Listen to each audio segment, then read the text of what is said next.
going to do a quick midweek card reading. Looking back at the messages that we had at the beginning of the week, it was around uncovering old habits and seeing them for what they are, ingrained old habits as well. So we might not always necessarily recognise when we're doing the thing or saying the thing or behaving in a certain way. So let's just see where we're at midweek, if there's anything different coming forward, or if there's a bit more support around that topic. So Spirit has already given me one lovely card here. Let's take a look. So we have got the third chakra, Archangel Chamuel, in reverse. And he's talking about the solar plexus. And the message I'm getting through with this card is very much about self-sabotage.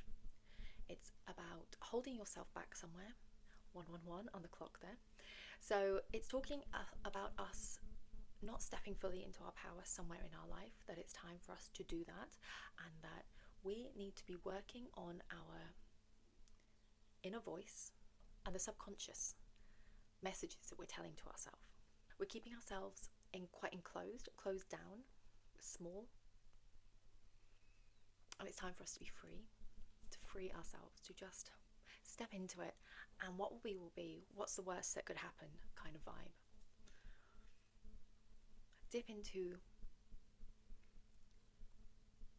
a mix of, I'm hearing what you know and something new. So keep yourself on steady ground, mix in the new. Don't just throw yourself completely into something new, but keep that mix of the two for now. But try little steps towards something new. 222 on the clock.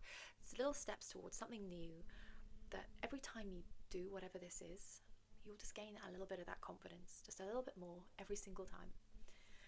That's a really lovely message from Archangel Chamuel there. Let's see if there's anything else. Thank you. Victory. That's beautiful. So victory, okay.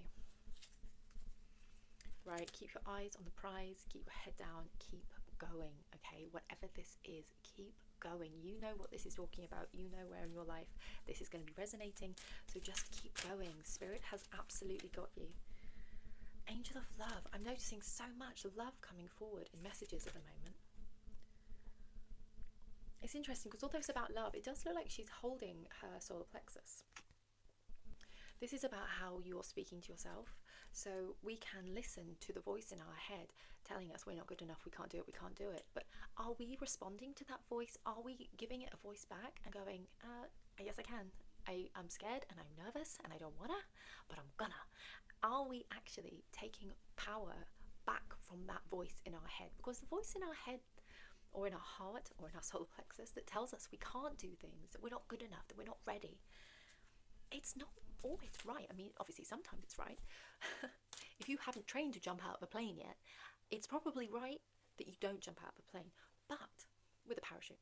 But if you have been training to jump out of a plane and you're now fully qualified plane jumper, your little voice is probably still going to be going, maybe we shouldn't jump out of a plane. And you know, it may or may not be correct, but if you're fully qualified and you feel ready to, actually, then jump out the plane with a parachute and have a lovely time. I'm not recommending jumping out planes with parachutes, by the way, but what I'm saying is that sometimes that voice isn't right, and we have to stop giving it as much power as we do in our life.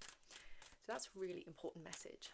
Respond back to that voice and tell it, no, actually, I am feeling worried or scared, or I'm not feeling confident, but you know what? We're gonna do it anyway.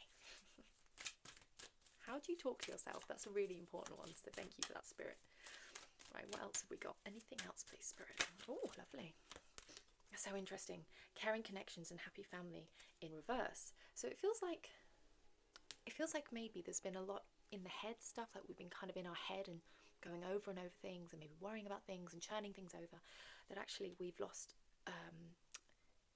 good sort of emotional connections with people around us who are there for us, to support us, that we can talk to, that we can reach out to for maybe some guidance, or just to talk things through. You know, when we're in our head and it's going over and over and over and over, we can talk ourselves into oblivion, but actually sometimes just saying it out loud to someone else, that could be a really powerful thing for you. So there are connections out there. There are people out there who will be amazing for you right now. Talk to them, reach out to them. 616 on the clock. So absolutely, that's your message there. Ah, good one. All tied up in reverse. So this is now telling us, this is now stepping forward. If we do this, if we take that leap, if we keep pushing forward, if we change the way we speak to ourselves, if we reach out and get that objective viewpoint, so we're not just stuck in the loop in our head, we are going to start to free ourselves from the chains that have sort of built up around us. She looks very tied up in those thorns. I died, I had to put it on charge, so it's now dark outside. So let's just finish up our message from earlier. Was there anything else, Spirit, that you wanted to add to this message? Where are we headed this week, Spirit, for the end of the week, if we do this? Oh, thank you. The Temple Path.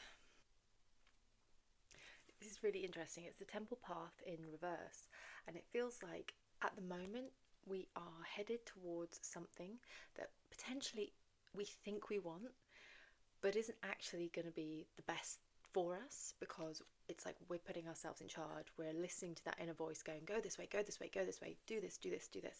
And it's going to take us kind of towards what we think is our temple path.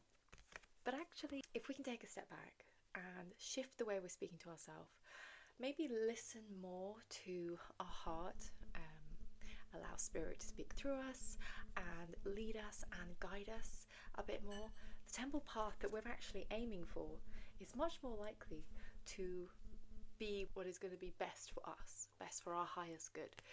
So as humans, we get very set on, this is the way we do it, and I must hustle and I must grind until I reach it. But actually, we now know, thanks to Spirit, the cards, that what we're saying to ourselves at the moment isn't necessarily for our highest good.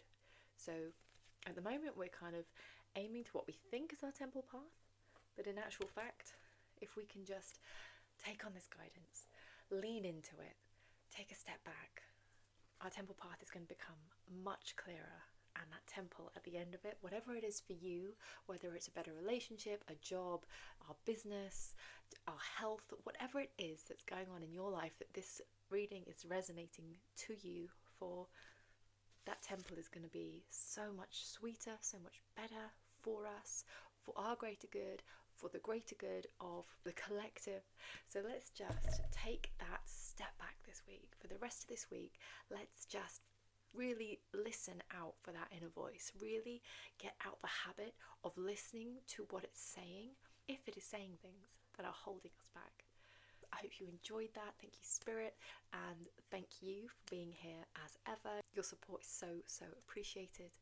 And if you'd like to book an intuitive one-to-one Reiki session with me, please do so using the link on screen now, or you can just buy me a coffee using the link below this video. Have a lovely rest of your week. I can't wait to see and hear from you in the comments which habits we've been uncovering and letting go of, what that voice in your head is telling you you must do or you can't do. We're going to shut that down now, and we're going to start responding to that inner voice. Enjoy the rest of your week, and I'll see you on another video.